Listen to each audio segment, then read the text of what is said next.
See you, Tom. All right, what is up, everybody? Welcome to the Friday 10, not 10X, just Friday Mastermind. It's been a long time since we've had Jonathan Roche on this call. It's been over a year. We'll bring Jonathan on stage in just a minute, but D Bird, what is up, girl? We're halfway through June, Dave, which means we are almost halfway through 2025. And it's a special day because it's your birthday. And it's also Friday the 13th. So I'm excited for this call. I'm ready to take a lot of notes. I have a feeling I am playing Todd Bookspan again. So I'll help with the win by noon action items at the very end, unless he pops on. But yeah, I'm excited for today's call. It's always nice to have Jonathan because he is like just a shot of energy for you. Yeah, no, this is perfect. We are literally 2 weeks from officially halftime of 2025. I have been in Colorado Springs for the past I don't know, 5 days. I just flew in yesterday. It was Housing Wire's annual event called The Gathering. Uh, Truly an incredible opportunity. I do believe 2025 is a pivotal year in housing, both mortgage and real estate. This is an event that was, full of some of the top executives from both mortgage and real estate. I had dinner on the right with the CEO of EXP, Clayton Collins on the left. I had the CEO of Cotality, formerly CoreLogics. Uh, I spoke on the stage right before my session was the CEO of Rocket, the CEO of Redfin, and the CEO of Mr. Cooper. And guys, if you're on this call, it's game time. Like if you're in mortgage and housing, it's never been more clear to me that it is a pivotal year. It is a pivotal time. It is go time. And I always start these calls with like, what city and state are you in? And it's just never been more important that you win locally and you really pay attention to that. And it's also never been more important that you follow Deborah. I'll get more into it in future Wins Friday calls, but there was a speaker, God, what's her name? Jen Beesman.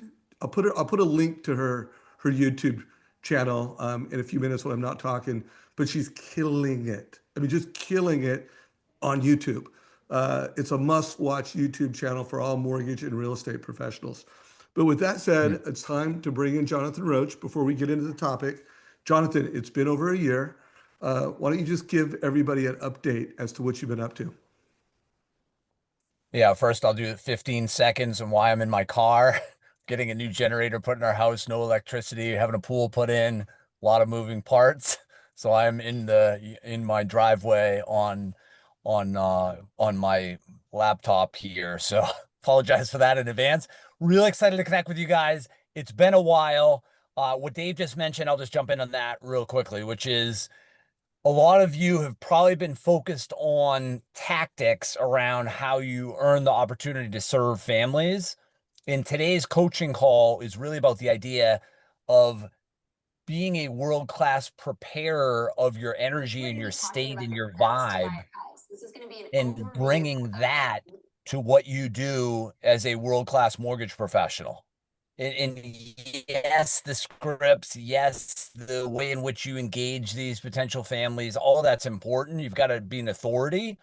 But what I would nudge you on is this idea of you being at your absolute best, being at an energy level of 5 from 0 to 5, being fit, positive, tested, and operating more or less like a professional athlete, show up like that, your biggest business opportunity. I'm blessed. Most of you know I coach Sean Panosian. He's obviously the GOAT of your space. I coach NFL, NBA, PGA, MLB, NHL now. I have a story around that I'm going to share today. And really this last year, I've been hyper focused on pouring into mostly these world-class professional athletes, college athletes going up into those 5 sports. And then also Sean, I coach a self-made billionaire from Ohio who saw me speak at an event and reached out to me. He's a captivating person to lead. At the end of the day, all of these people, they have certain attributes that are like themes in how they operate. That's what we're going to cover today. I know the title was like 3 key things. I actually have a 4th, so we won't spend a ton of time on each of them. They're not deep. They're simple, but they're profound. again, in positioning you for how you show up. So I don't know, Dave or Deborah, if you guys want to jump in on that before we kind of get into those, but that's just kind of an overview of what I've been doing for the last year. Yeah, well, I love it. You're taking it to a new level. I'm excited to go through the title of this, which is the three decisions leveraged by peak performers. Although you can't just tease us with a fourth and not get into that fourth. So at some point, Deborah, let's make sure that we find out what the fourth thing is. Also, Jonathan, you have completed another Boston Marathon since last time we were on here. So what's the number of consecutive Boston marathons? 30. 30. So, guys, think about that. So, to have run 30 marathons would be a pretty extraordinary feat. To have run 30 consecutive, that means one, he never got hurt beforehand. He never got hurt in training. He never, was unable to finish it. It's truly a pretty extraordinary thing. Any idea how many people have done 30 consecutive marathons? Is there like a stat on that? I'm part of this. It's called the Quarter Century Club, which is everyone who's run it 25 straight times or more. And it's a story for a different day, but there's like 121 of us in that club. These are like crazy running people that have run like hundreds of marathons. Obviously, you're like, no, you're a nut job too, but I do Boston Marathon every day. Not every day, every year. These people have done literally 100, 120, 130. It's an amazing group. We have dinner 2 nights before the Boston Marathon, but yeah, relating that to the audience, I'll just say, Dave, consistency is a core attribute of world-class people. They could be a mortgage professional, professional athlete, rock star mom, accountant. It doesn't matter what field they operate on, consistency. And we love the flashy, the person achieved this, or they're the top person in this industry, or they're this guy in sport, or this lady. That's been decades in the making.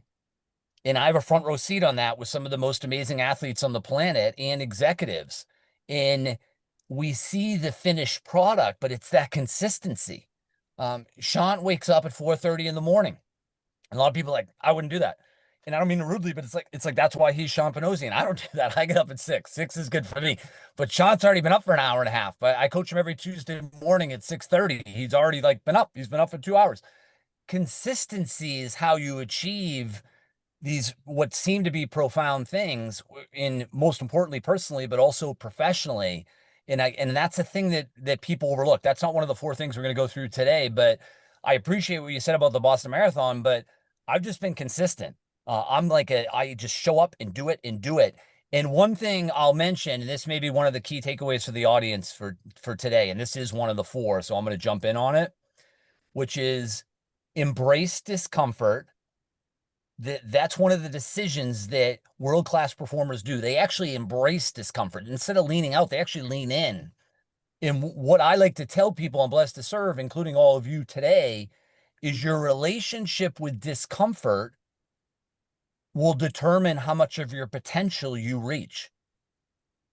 Your relationship with discomfort will determine how much of your potential you reach.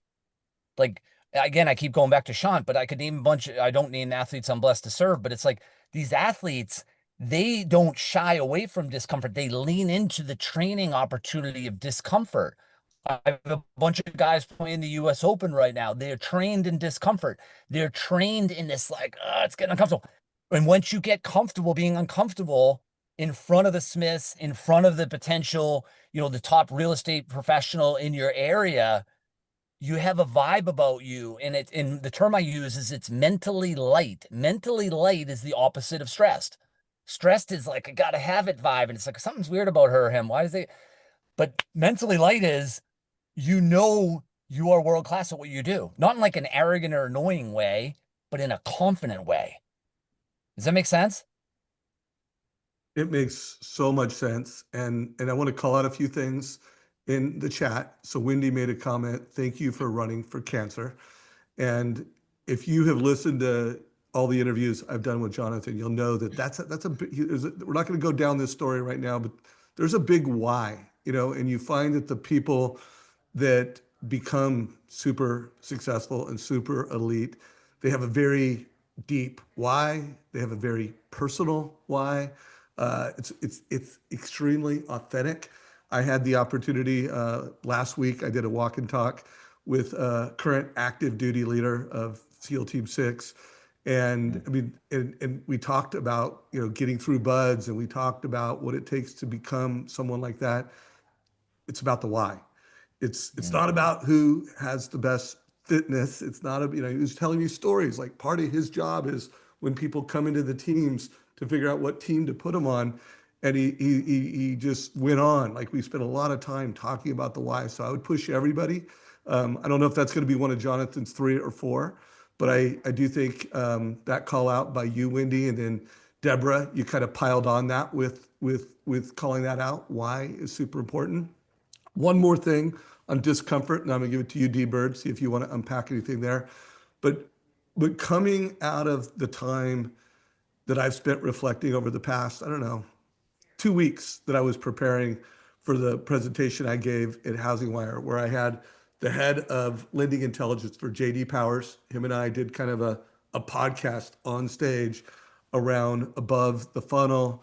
I heard what Rocket said. It just became so clear to me that going forward, what's going to matter most for you as a local mortgage professional? Your personal brand in AI, and how will you Mm. leverage those things. And I know that a lot of people are not comfortable with video. It's, the people that are on video, like me, like, I've never misspelled a word on video. So I, like, the minute it came out, I'm like, holy shit. Like, I could just talk. I don't have to worry about my spelling or anything else. It's like, I spent 30 seconds, I'm done. I spent a minute, Yeah, I'm done. man. Like, it was easy for me, Yeah, I love that. because I don't overly analyze myself. My wife calls me Captain Oblivious. So I was not burdened with the baggage of judging myself. I just knew that it would make me more efficient, more effective, and I could deliver. So I was lucky. But for those of you that overanalyze yourself, for those of you that are, like, not on social, or you're not on video because it's uncomfortable, it is a habit that will not serve you going forward. And it's super important to get up, get out, and get uncomfortable. D Bird, anything you want to say before we hear more from Jonathan? Well, that was exactly, I was going to challenge everyone who's listening to this to make a list after this call and make it your discomfort list. Like, what are the things that you are avoiding? Maybe it's tech that you haven't fully, been trained on and executed to the highest level. Maybe it's slowing the process down and taking more applications over the phone so that you can connect and find out the why behind the real story of the home purchase before you just send them that application link. Like, what are the discomfort conversations you're avoiding, whether it's Mm. with new partners, current partners, your teammates? I just challenge you to really take what Jonathan said and then apply it so that you can identify your blind spots. Because sometimes these things are easy, kind of like what you said at the start. It sounds simple, but sometimes it's so simple we don't do it. And then we aren't consistent. So the one question I had, Jonathan, is why do you think people aren't consistent? Like, if they know they should be and they know the things they should be doing, why can't they be consistent? Why do they Yeah, stop? coach us up on that one. Solve that one, Jonathan. Yeah, please. I can solve it right now. It's your voice choice. And you go, what do you mean by that? I cover this every time I'm blessed to be on with you guys. And it actually is number one on what's now are these 4 key decisions to be world class. Number one is your voice choice. And by the way, please, if you've heard me on the call before, you go, yeah, he always talks about that. Where's the new stuff? Bring the new stuff. As your coach, I'm coaching you today. The 3 of us are blessed to be your coaches today for an hour. It's a coaching session. We're not hanging out. And I'm just coaching you. I'm going to coach you candid. The negative voice, that's your biggest competitor. It's not other mortgage professionals in your marketplace. They're actually number 4 on your competition list. Number 1 is your negative voice. Number 2 is your prior self. Number 3 is your cell phone. It cognitively depletes you. So your lens isn't clean. You can't bring it. You don't feel awesome. Oh, no, I feel really good. No, really good isn't good enough in this market. I don't mean to be rude. It's not. You got to feel awesome. Not, I'm going to like watch some video and try to pretend I feel awesome. That's just creepy and weird. Like, I'm into videos. I love watching positive stuff. Okay, watch this thing, Dave. I'll mention something that relates to this. And I am answering Deborah's question, by the way, but confidence isn't a decision, it's an outcome. And I think we get fooled like, no, again, the video, or I'm going to read this thing, or I'm going to watch this, whatever. You can do all that, and I'm big on that. But confidence is, I know I am fully prepared. Like Dave wasn't fidgety walking out at Housing Wire. I don't see the video. I know him well enough. And you go, oh, no, Dave's been doing this forever. No, but he wasn't in his head fidgety because he knew it. Not like braggy, annoying way, but confidence. In the reality is, preparation is everything. And real quick, so I don't blow off Deborah's question, which is the reason we don't stay consistent is our negative voice, that inner critic that thinks we don't look good or we don't talk correctly. Or, oh my gosh, your video is kind of weird, or the lighting was off, or blah, blah, blah. The negative voice gets to the podium and then tells us, no, you're good. We got like 3 applications yesterday. We're like killing it. We're good. Like, take that foot off the gas. Consistency. The greats just do it. They don't, they separate themselves from the results. That's a big part of today's coaching session, is being an effort-based coach of yourself. Part of being an effort-based coach is you don't look at the shiny objects. Like, oh, look at I got the 3 applications yesterday. I'm good. I'm cranking. The consistency is, if I'm breathing, I do it. Like, there's one version of world-class people. Not the midweek, not the 3 apps yesterday, not the vacation Friday night. There's like people that are struggling, they have multiple versions of themselves. World-class people, it's just one version. All right, I'm going to drop Dave and Deborah off in North Dakota. They have a t-shirt and shorts on, no money. Watch what they do. It's like, 1, they're going to figure it out. 2, they're going to do the same thing they do every day. No, I don't think that. Watch this.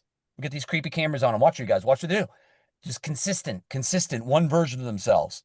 And one of the key takeaways for today is your peak performance coach, at least for this hour, is your negative voice is an unpleasable critic. People will spend their entire lives trying to please this voice. And just to be candid, I'm not trying to be rude, but I am coaching you. You'll never be pretty enough or fast enough or high enough income or your nice house or your kids in nice clothes and blah, blah. Okay. Whatever it is, your negative voice will keep telling you it's not enough. And then you wonder why, like, gosh, I thought that was it. No, it was never about that. It was about getting in this state where it's like Friday, it's awesome, it's sunny, my wife's amazing, my 3 kids are healthy. Or, no, we didn't win Powerball. Who cares? The mortgage is paid. We're like killing it on the stuff that's important. But the only way you even see the stuff that's important is if your positive voice is at the podium. Otherwise, your negative voice is looking at what's wrong and, oh my gosh. And, I wouldn't do the video. Real quick on the video thing. I know we're all over the place. We're going to sync this thing up. Video, and tell me your thoughts on this, Dave and Deborah. The number one thing you bring to a video is your energy. You could be in some weird like shirt and you go, why didn't he shave? What's that guy's deal? But I'm not like, what is that? No, if you're right, if you're locked in, I don't care what's going on with anything. I'm looking at your eyes and I'm like, man, Deborah's telling me this thing and I can feel it. So Dave and Deborah, jump in on that, because I think a lot of people are confused that video needs to be the light. And Dave's my friend and he cares about me. So sometimes he nudges me. He's trying to be nice, like nudge, nudge. Hey, you should maybe up your background or whatever. But I don't do any of that. It's like I used to do all my videos sideways. It's like, no, you should do it the other way. But it's energy. So Dave and Deborah, thoughts on that? I mean, Deborah, I'll let to you go me, first.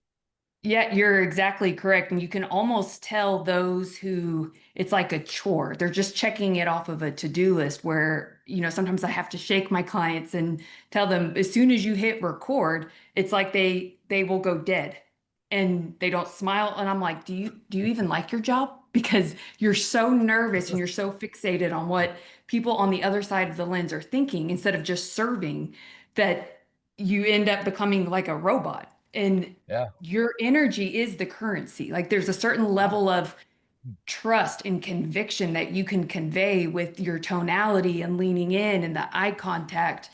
All those things matter, even word choice. Like if you use wishy-washy word choice, like, well, I think we could possibly maybe get that done. It's like that's not guiding someone where they're like, I'm confident that you are my person. You're going to help me get through this because I know there's going to be multiple offers. Like, yes, how you show up and the energy you bring, that introduces you before the video.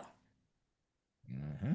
Boom. Yeah, I want to workshop this for a few minutes because I think, and Jonathan, I know you got a bunch more to go through, but I want to workshop something with you guys because one, it's going to be part of my slides. I actually have to get them done today for Matt Emery for the upcoming mastermind event. Paul, if you could put a link to that mastermind summit is coming up in a matter of weeks in Texas. I'm going to be one of the presenters. No, Uh, it's in Vegas. it's oh, is it Vegas? Oh, Yeah, that's it's right. at the Yeah, Bellagio. yeah. Yeah. Duh. It's in Vegas. Um, Denise is going to be there. It's going to be extraordinary. I'm going to be doing something now that will be for the third time. A lot of you have heard me talk about this book that I'm writing called Know Your Code. I don't know if I've had this conversation with you yet, Jonathan, and you know about the book, but guys, your code is a lifetime of beliefs, values, principles, philosophies, Mm. mantras that guide your life. And I'm not going to tell the whole backstory if no one's heard about it. I'll put a link to the manuscript. Well, actually, it's the code that I gave to Jack when he graduated last year. So I'll put a link to that in just a minute. But I am passionate more than ever to help you guys know your code, live your code, and share that code going forward. Like this is how I'm going to open the presentation. And one thing tactically that is, call it a pinner. Well, I have over 40 things that I call part of my code, but one of the pillars is always better, never bitter. And Mm. Jonathan, literally when I made this, first of all, Renee Rodriguez, you helped influence this little slide thing, but Jonathan did too, because I was always thinking about negative voice versus positive voice. And so, like, bitter are things like anger, disgust, sadness, Mm. irritation, fear, scarcity, like scarcity mindset, pessimism, Mm. and like better are like optimism, abundance, joy, peacefulness, happiness, gratitude, love. And so I want you guys to really anchor into this positive voice, negative voice, and it is truly a differentiator in everything. Like you can't be thinking gratitude and disgust at the same time. Like it's just not possible. And Mhm. at the end of the day, if you don't master this, because I'll be willing to bet, Jonathan, that the people that consistently do things that are hard for them, they're living a life of better, not bitter. Anything you want Mhm. to call out there? Yeah, I think it's spot on. And again, that I love that visual that you just showed, Dave, because the negative voice drags us in the wrong direction. And for times, I'm not going to get into this, but again, I believe your voice choice is the most important decision of your life. And if you look at the science of behavioral change, it all points towards the fact that we are each our own coach. Like you could go, no, I'm going to hire Jonathan as my peak performance coach, or I'm going to hire this guy or this lady to do this, or whatever. Or like these pro athletes I'm blessed to serve, or college athletes. Like I coach two of the Yukon players, and what I've been coaching them on is like Dan Hurley is not the head coach. And you go, no, yeah, he is. He's the Yukon coach. No, he's your assistant coach. Probably wouldn't tell him that to his face because he's a very intense dude. But you're your own head coach. And once we realize that, so the question is, if you're your own head coach, who are you being coached by? And you go, what? I don't know. I haven't thought about it. And this isn't me trying to judge you guys. This is humans. This is what's called negativity bias, right? We've all probably heard of that. That's like from thousands of years. We're like, we got to constantly be aware. We're going to get about to get eaten by something. So we're like walking around like this. Is there something going to jump out of a cave and eat us? So we have this like bias towards looking at what could go wrong. And so if you don't actively choose your positive voice each morning, by default, you choose your negative voice. Not because something's wrong with you. Oh my gosh, genetically, your family's negative. No. If you're breathing, that's a pattern. And so the question is, are you intentional about the positive voice? If you knew about it before our coaching session today, if you're new to that, huge opportunity, not problem, by the way, opportunity. And then you go, yeah, that's a huge opportunity. Every morning, okay, who's the podium? Positive voice, attitude of gratitude. Positive voice, who gets to do this? Positive voice focuses on little things. My brilliant late mom used to say you only need four things for a remarkable life. You need someone to love, you need your health, you need a roof over your head, and you need food in the fridge. She was like a master at that. So we'd be like constantly like, oh yeah, we're killing it. We got these four things. That you only see those four things if your positive voice is at the podium. In Dave's ability, by the way, we all know Dave Savage is brilliant, kind, caring human being. That's why his birthday is truly a celebration for others. Like, man, God on that day was like, I'm going to make a special one here. Every one of us is special, but he's world class. You know that. Dave's ability to create the code is compliments of everything he does when the lights are off, including making sure his positive voice is at the podium. If not, his negative voice, we don't have time for that. We got to just, we got to be a trust engine and doing what we're doing there, whatever. And what we realize is the great energy came out like that. Because, and then following through on those decisions, it's uncomfortable. Love this conversation. So, guys, we are Thoughts? literally almost at halftime. Jonathan, you have frozen. And if you can hear us, know that you have frozen. Uh, Deborah, let's unpack some of where we're at right now. I want to remind people this is a mastermind. Feel free to put questions and comments in chat. Uh, Paul has shared the link to sign up for the Mastermind Summit. It is not too late to sign up for that. Uh, Paul also shared a sneak peek to the code. Let me make sure it's the right one that he shared in case I have made some updates to it. Yep, that's the right one. That I don't know when that book's going to come out. Right now, I'm trying to figure out who I'm going to have help me with it. Hope, it is such a blessing to have you in this community consistently. Make sure everybody reads what she wrote there about positive intelligence. Deborah, anything you want to call out while we're waiting for Jonathan to get back? So two things. One, I was watching Gladiator with my boys, and my Oh, son how right many now, times have you watched it? How many times have you watched it? a lot, a lot. I love the Gladiator. But Uh, Yeah, who I was doesn't? showing Champ, who's currently playing in the 12U World Series tournament in Nebraska. And a couple weekends ago, he's been in a little bit of a slump with baseball. And, I've always said, like, when hiring, you should hire baseball players because you fail more than you succeed. And there's this resilience and there's this mindset and mental toughness that you create.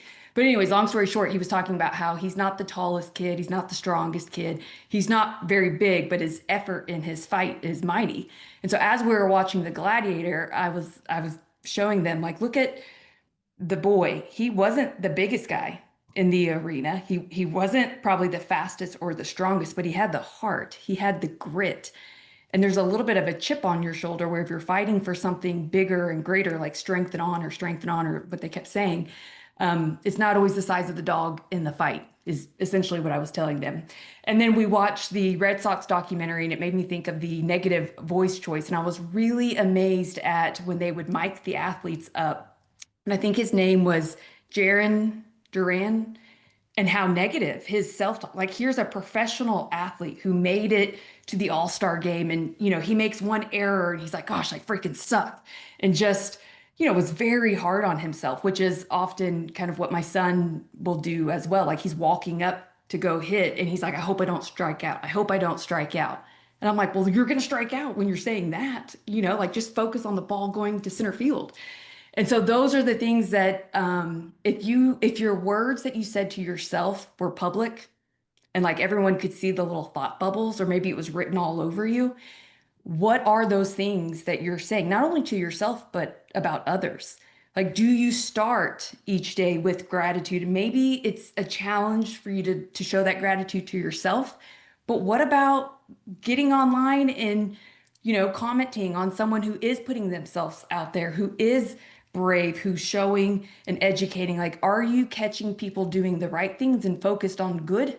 Or are you always a magnet for where people are lacking and where the gap is, essentially? So I don't know, it just made me think of how this is something that we all struggle with. I don't think anyone has perfect self-talk and is always choosing their positive voice. But once you're aware of it, then it's something you can improve.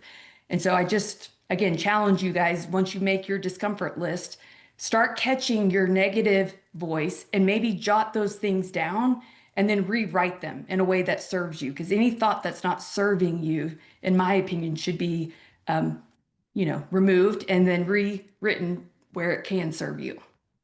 Mm-hmm. Awesome. Jonathan's back. He's not frozen anymore. That's good. I was hoping not. You're on mute, Dave. Oh, Oh, Dave's sorry. now. First of all, Matt Dave's- Adler, thank you for that happy birthday wish. For anyone and everyone that has wished me a happy birthday on social, via text, thank you, thank you, thank you. But I really want to pile on to something Deborah said, because you can be really successful. There are some very bitter people that have turned that dark side into high performance. But I want to remind people that when we're playing the game of life, um, being elite, is one game. Financial success is a game, but living a life of gratitude, of better, of happiness, that's a whole nother game. And the best way to win life is to achieve those financial goals and to do it always getting better, not bitter. Not speaking to anyone personally here, but it's something I tell myself. Like, I'm 61 years old today, and truly, I truly believe it might be the best. So far, the day's not over, but by 7 a.m., I was like, I've never had a better day on my birthday than Yeah, today. go. So just this voice choice that Jonathan's talked about, we've killed it, I think. And I think, Jonathan, we have talked about this every time you've been on the show, but I think it's worth talking about and pushing to our community. So, Jonathan, we're at halftime. We've only got one of your three, and I want to hear the fourth. So what's number two, brother? Yeah. So again, number one was the voice choice. Number two is embrace discomfort, which I mentioned before. Oh, And okay. I'm just, I got it. I, I got lost there. No, no, it's all good, Dave. So I'm just going to share a quick story on this. So you were at the beginning, nice enough to point out, okay, how many Boston marathons? Okay, I've done 30 Boston marathons. And yes, I run for Dana-Farber Cancer Institute in memory of my beautiful mom. That's why I'm going to do 50 straight. I'm all in on that. I'm committed to it. I'm very blessed on how it's played out. I work very hard, though. I'm consistent on it. But Dave mentioned that, but the 30th Boston Marathon wasn't going to happen without me embracing discomfort. And that's an easy, like, blanket statement. You go, yeah, I guess. Yeah, you got to run. Uh, I'll tell a quick story. Some of you maybe, I think I shared this a couple years ago, but I'll give a quicker version of it, which is in August of 2022, I started feeling off. And off. Like, I just turned 50. I feel awesome. I'm very blessed. I practice what I preach. I never have to be like, okay, I'm gonna be on Dave's podcast. I gotta get up. No, I pay the fees. That's my language for time, energy, focus, and follow through. I pay the fees and the lights are off so I can feel awesome. So, but when I was 50, all of a sudden something was off, like visually off. And you're like, what do you mean visually off? Like, I had vertigo before. It wasn't that, but it was that type of, like, so long story short, I go to a urgent MD or whatever, one of those like clinic things. And I go in there trying to figure out, like, why is my head a little off? And the nurse gives me an EKG, and she's like, oh, we're just gonna do an EKG to make it. And then all of a sudden she looks at me, she's like, I'll be right back. And I'm like, okay, and runs out of the room. I'm like, she just run out of there? And so my negative voice is like, that lady just like sprinted out of here. So I'm sitting there, and all of a sudden she like sprints back in. I mean, like, boom, boom, like a Seinfeld when Jerry or whatever, or when Kramer comes over, like the door, boom, she comes in. She's like, the doctor will be right in. And I'm like, okay. All of a sudden, this doctor comes running in and opens the door and looks at me and goes, uh, I, why are you so fit? And I'm like, what? She's like, I thought we think you're either having a heart attack or you just had a stroke. I'm like, what? Literally, that's what the lady said to me. If you said there's 1,000 guesses of what this doctor is going to say to you when she randomly walks in this room, she's like, I thought you were going to be overweight, out of shape. We're rushing you to the ER. Long story short, so we can stay locked in on these four things. I end up at the hospital and they run every test imaginable, including a new EKG. That doctor there feels like, no, I think they were off, but we're going to do every test imaginable. Long story short, I did a brain scan. I did all these things. At like 2 in the morning, they ended up calling me in for a brain scan. And I get wheeled down to the basement. This is a true story. You're going to be like, he's making that up. I kid you not, it's a true story. I get wheeled down to the basement. I'm waiting for the brain scan at this hospital. This old lady gets wheeled next to me. I kid you not, this is a true story. And I turn to her and I say, I can imagine better places to be. It was like a horror movie, right? I'm next to this like really old lady. And then she says, and I'm like, and I say something else trying to get her to talk, and she just keeps mumbling. I was like, she couldn't speak. She was like probably like 90 plus. So, very long story short, I get my brain scan, I get every test imaginable. I spent that night in that hospital thinking I was going to die.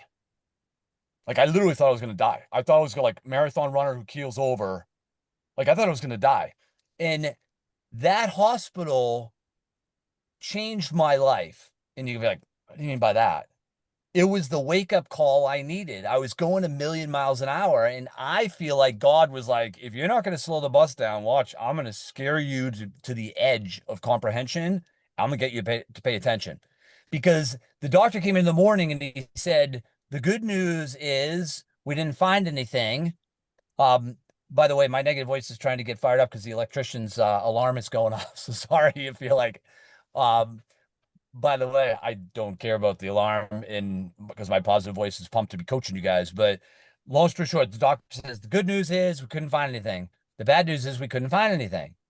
I want you to go to your doctor and see your regular doctor and get some tests. By the time I got in the car to leave that hospital, I had debilitating anxiety. I had thought I was going to die. That was the hospital my mom passed away when I was 12 from lung cancer. It was also the hospital where my dad was pronounced dead after having a cardiac arrest when I was 23. It was also the hospital that my father-in-law would become a dad to me that he passed away in 2018.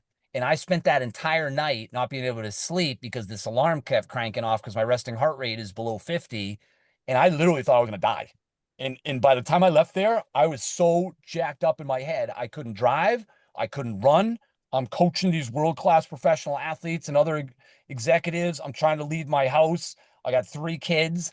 I thought I was done. In longer story for a different day, I hired the top anxiety expert in the world. I went back to a therapist who I used to see probably a decade ago. I'm pro that, by the way. I think it's good for us to communicate. Some people are like, no, you don't need a therapist. You're this guy, whatever. Okay, we're all human. I think we could all benefit from that. Long story short, I read everything humanly possible. I studied everything humanly possible, and I came out the other side of it. And as I came out the other side of it in the fall of 22, I was trying to prepare to run my first Boston Marathon, which is my 28th Boston Marathon that April. And I was still having anxiety. And so why did I bring that up in regard to embrace discomfort?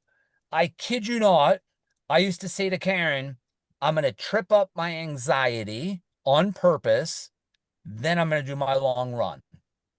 Now you could be like, that's not smart. You shouldn't do that. I couldn't find any research of people being in a high anxiety state, keeling over by exercising. So I'm like, I'm leaning in.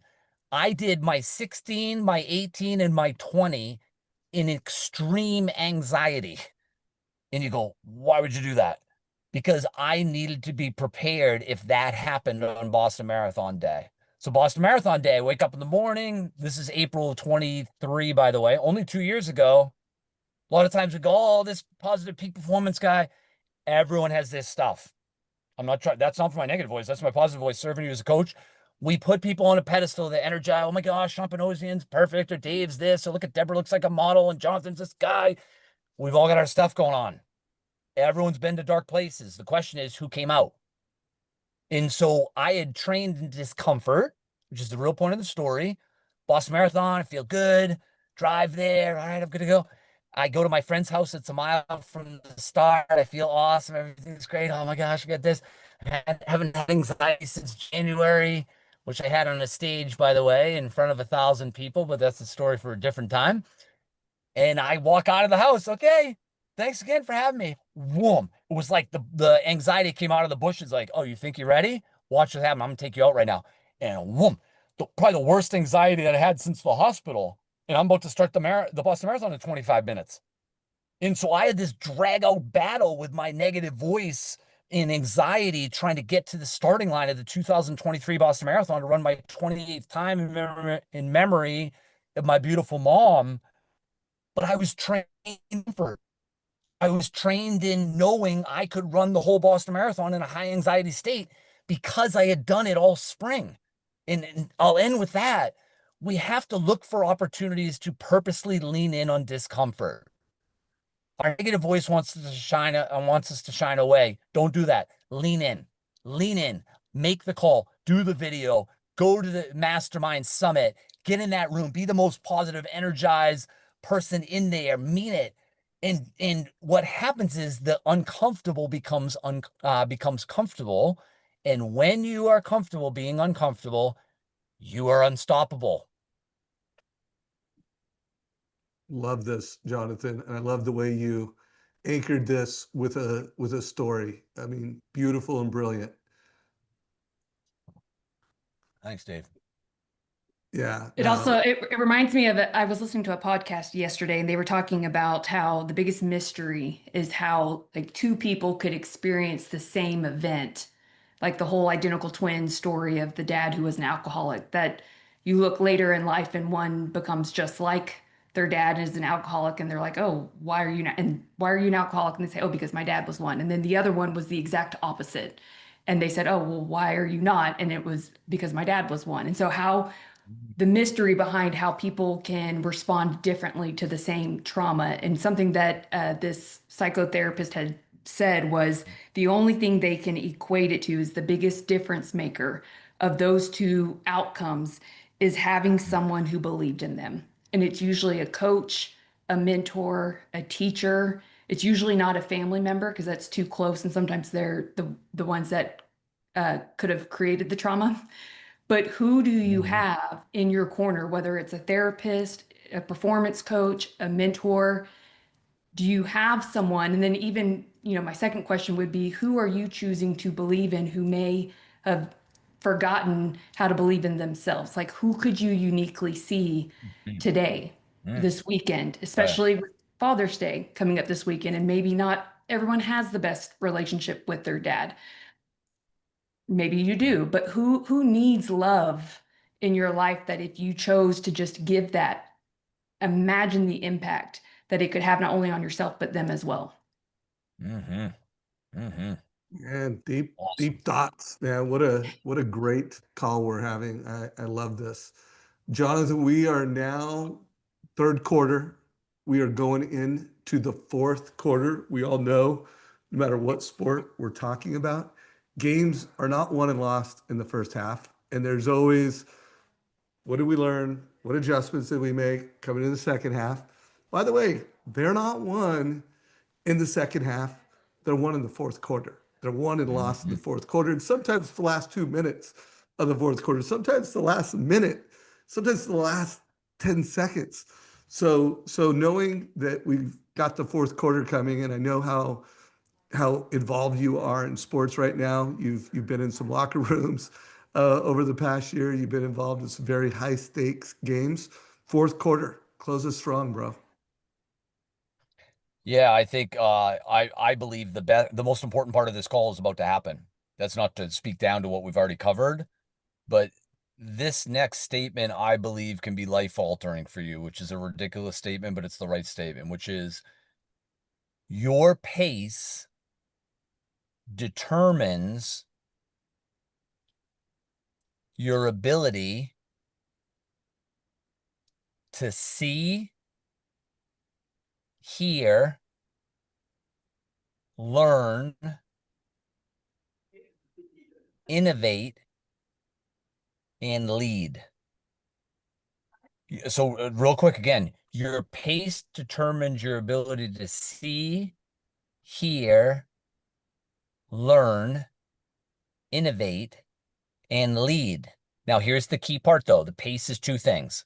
The schedule, which most of us as humans, the schedule's too tight. We're running from the thing, and then I got to go do this, and then I'm looking over. Okay, I'm on the Zoom, but I'm doing okay. Oh yeah, Dave, what was it?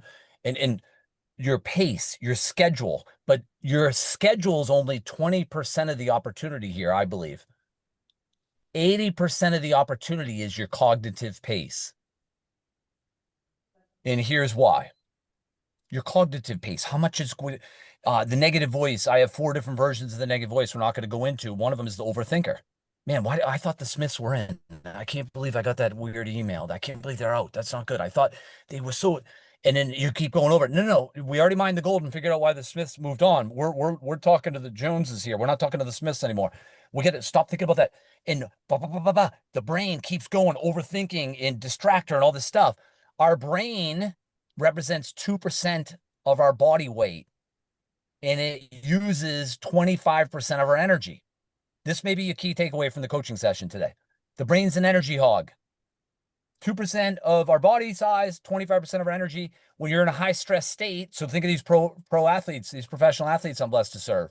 It's like big lights, a lot of people, these guys, the US Open today, right? Like, oh my gosh, it's a major, my first major win or whatever, right? High pressure, that energy usage goes to 30 to 40%.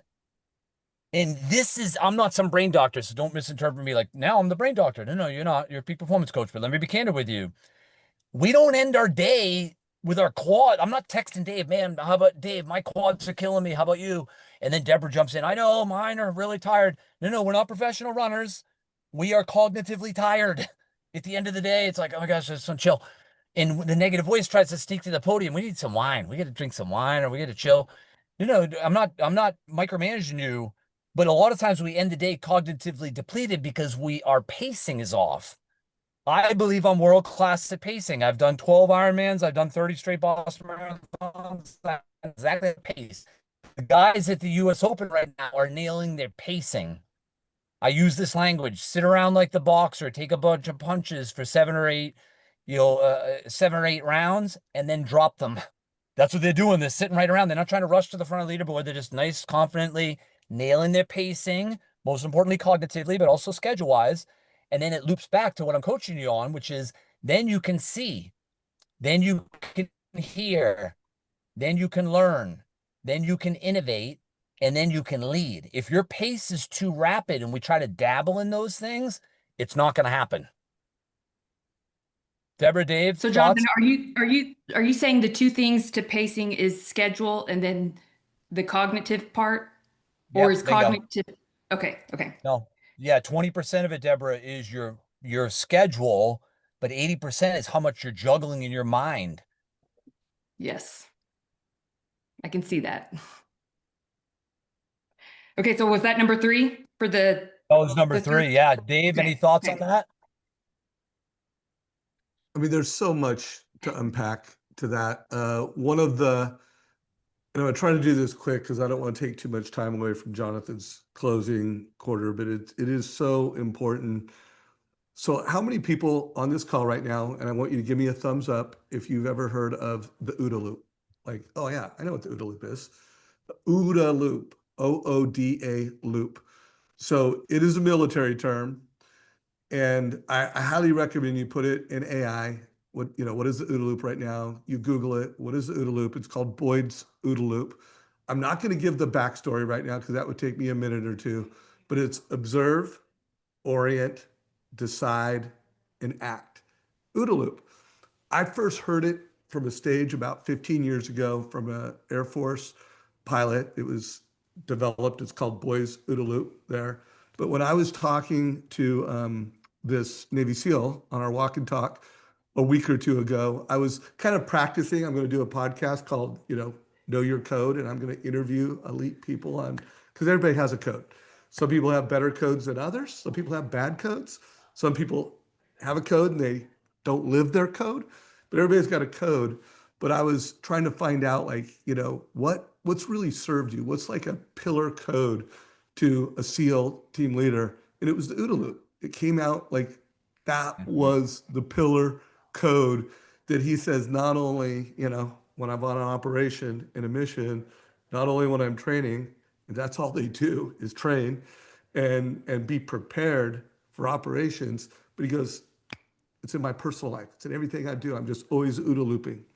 And so Mhm. I share that with you because what Jonathan just said, your pace determines your ability to see, hear, learn, innovate, lead. It's OODA loop. Observe, Mhm. orient, decide, and act. And so I would just push everyone, Google it, whatever AI solution you put in there, say describe, OODA loop, learn about it, think about it. And if you can master that, it is the master code to winning, to Mhm. like whether you're in war and you want to win, OODA loop. By the way, we're in the mortgage business. Every single loan, there are more losers than winners because there's only one winner of that loan. But trust me, whether they grind you and shop you, maybe they do, maybe they don't, but they're shopping you. And every realtor, one loan officer gets the referral or the lead, a whole bunch of them didn't get it. So the game of mortgage is winning and losing, and OODA loop is a master code. So Jonathan, back to you, bro. Awesome. Awesome. Number 4, preparation is everything. Preparation is everything. And then I would invite you to write these 2 statements that I say over and over again to the clients I'm blessed to serve, whether they're pro athlete, mortgage professional, rock star entrepreneur, doesn't matter. Here's the 2 statements. Confidence is nothing more than an indication of preparation. Confidence is nothing more than an indication of preparation. Pressure is nothing more than an indication of a lack of preparation. Negative voice doesn't like this. Oh, no, it's literally that simple. Confidence is everything. Preparation is everything. Confidence is nothing more than an indication of preparation. Pressure is nothing more than an indication of a lack of preparation. It's all about preparation. And so I'm going to share one quick story, like a 3-minute, maybe 2.5-minute story about pacing and preparation. So Adeline, my 9-year-old, trying not to call her my little cutie anymore because now she's like almost a tween and doesn't like when I say that, has me eating out of her little palm. So I said, Adeline, you want to go play some soccer? My wife was out at like a book group. So I said, let's go play soccer. So we go play soccer in the backyard, right? Addie and daddy time. Love it. And then I'm like, you want to go walk on the jetty at the lighthouse? Let's go do that. She's like, oh, that's awesome. So we go to the jetty. Okay. You want to go get ice cream? Let's get ice cream, right? Like mom said, we're supposed to have dinner. No, we'll blow that off. We'll do that later. Let's go have ice cream. So we go to have ice cream. This is about pacing. Now, I have all the time and energy in the world for my beautiful daughter and my family. Not because I'm perfect. I'm not, because I'm consistent and I'm a beast on my habits. So I still got it. I don't stick them on my B game at night. I got my A game still. So I'm with my rock star daughter. We go get ice cream. When we come out from grabbing the ice cream, by the way, at the counter, I wanted to get a medium because I love ice cream. Now I'm like, I literally, my negative voice is like, no, you should probably get the kitty cup thing like Adeline. Like this, that's not what we do. We don't get the medium. We get the kitty cup. And you could be like, why does it matter? Because the details matter. Grab the kitty cup, come out. There's 3 guys sitting there with this awesome golden retriever. We strike up a conversation. I ask them, you guys live in town here? They go, no. And I go, you guys in Boston? They go, no, we kind of live all over. And I go, cool. I go, what do you guys do for work? And this is what they say. We play hockey. I'm like, no, cool. I'm like, in the NHL? And they're like, yeah. I'm like, nice. That's so cool. I love hockey. We had this amazing conversation. 2 of them play in the NHL. The other one's an assistant coach. So long story short, by the end of that conversation, both of these 2 major NHL players who happen to be in an ice cream shop in my hometown asked me if I could do calls with them. I now coach them. I did not have an NHL player until that ice cream shop 6 weeks ago. Not only that, one of them went and ripped it at the World Championships in Europe and handed out my 10-point mindset checklist to his teammates before they won the gold medal. And then in my coaching session with him last week, which he's on the South Shore here, he had the gold medal. All of that you could go, no, because you've been doing this for 20 years. No, no, no. Energy was locked in. My pace was right. I was prepared. I didn't have this big Mac Daddy ice cream in front of me. Details matter. I had my little kitty cup, right? I wasn't sitting there flexing, talking to these dudes, but if they look at me, they don't care I'm 53. It's like I practice what he preaches. You can look at someone. Is he energized? Is he positive? Is he on fire? And I didn't have to ask for the meeting. They asked for the meeting. I wasn't doing any like I'm going to sell. I was just going to serve, period. And when your pacing's right, you attract. You don't have to chase. That's a simple thing. When your pacing's right and your energy's right, you attract. It doesn't mean sometimes you don't need to pursue, but you're not chasing. Chasing is for pretenders. Excuse my bluntness. Chasing is for the people that aren't prepared. If you're world class and you're doing these four things, you're nailing your voice choice, you're embracing discomfort, you're nailing your pacing, and you are fully prepared, you know that preparation is everything, you attract. Guys, what an incredible presentation today, conversation, mastermind. I put a link to an AI search on what is an OODA loop. Make sure you follow that because I also put in a prompt afterwards. How can this help loan officers? And I scanned it. It's pretty profound. Want to remind everybody, like, guys, AI matters. You should be using it daily. You should be using it hourly, using it thoughtfully. Make sure you follow Jonathan on all social media channels, although Facebook, I mean, Facebook is just a mountain of busyness, of overwhelm, of darkness, of thoughts that create bitterness. And yet there is a lighthouse on Facebook, and there are things that are better that make you better on Facebook. And Jonathan is someone that if you follow him on Facebook, it's a very good use of social media. Deborah Bird closes strong. So I want to make sure that we hit on you guys have the first two homework assignments that we've already listed, but something that Jonathan mentioned that we moved past kind of quickly was our biggest competitors. And that was our voice choice, our prior self, and our cell phone. And I couldn't help but think of, a lot of what we do is we help people actually get off of social because we're like their proxy. And that's so that they can be more present, whether that's their relationship with their spouse, their family, their partners.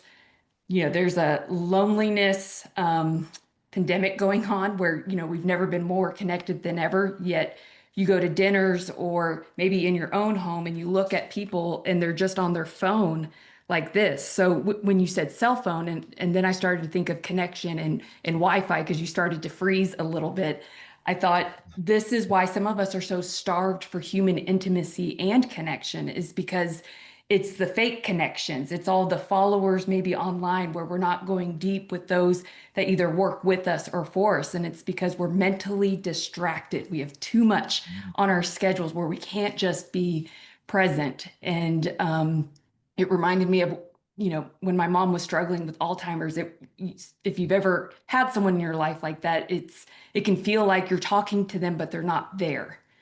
And so my ask to you guys is that how you're showing up? That level of energy, like when you come home to the people that matter most? Is it like I think it's called ambiguous loss. Like you're there, but you're not really there. So be more curious, be interested, be interesting, put the phone down, be present, be where your feet are. And again, it goes back to the preparation of your day and your schedule and what's on your mind once you get home or when you're sitting in front of that partner. What's the voice choice that you're choosing when you're walking into the meeting? So all of this can help in so many areas of your life. And it's definitely something that I would come back to and rewatch like every quarter, audit yourself. So this has been an amazing Awesome. call, Jonathan. You are always amazing. So thank you. Thank you. Yeah. Thank you. I'll And just mention real quick, if you guys want to connect with me on LinkedIn, definitely do that.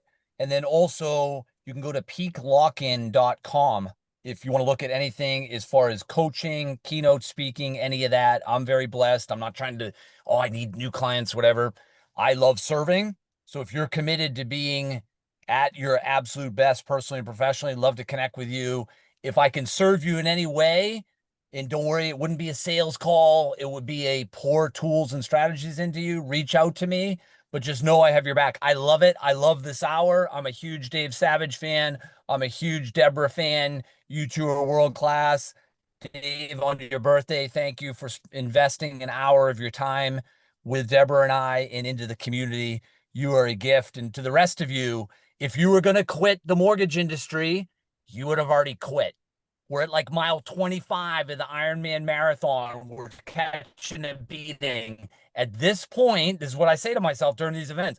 Unless some truck comes out of the next road on the left and wipes us out, we're finishing. So, I still might quit. No, if you're going to quit, you already quit. You're going to make it. So, God, we're going to make it. Oh, we did it again. Like, that's that sense every year in the Boston Marathon. I'm like, oh, I did it. I did it again. I take this turn on Boylston Street. We're proud of you. We see you. Like, don't forget that. You're a fighter. You've shown it. You've shown your family what it looks like to get off the mat and keep fighting. Be proud of that on this Friday. Own that. All right.